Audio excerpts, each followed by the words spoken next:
Assalamualaikum, nama saya Rubia dari Ipoh Perak. Saya sekarang ni mengidap kanser payudara selama setahun. Saya dah buat rawatan di hospital.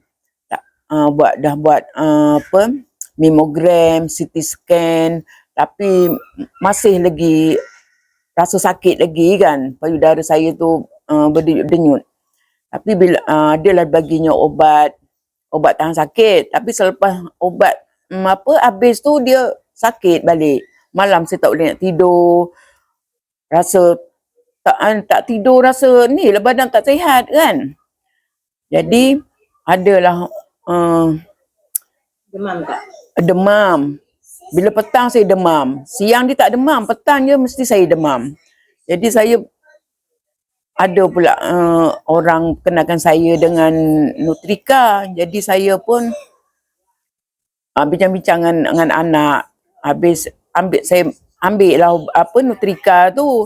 Saya makan Nutrika tu, ada perbezaannya, ada kurang kan. Tak adalah saya rasa sakit-sakit lagi. Saya boleh buat kerja di rumah macam orang tak sakit tu lah, masak lah, menyapu lah, semua saya boleh buat kan.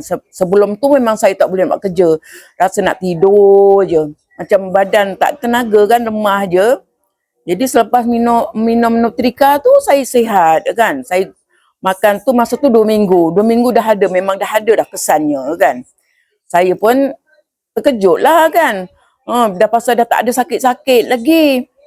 Jadi saya teruskanlah saya gunakan Nutrika ni sampai sekarang. Saya rasa memang Nutrika memang baguslah pada orang yang sakit-sakit kanser ni kan. Jadi saya gunakan Nutrika tu.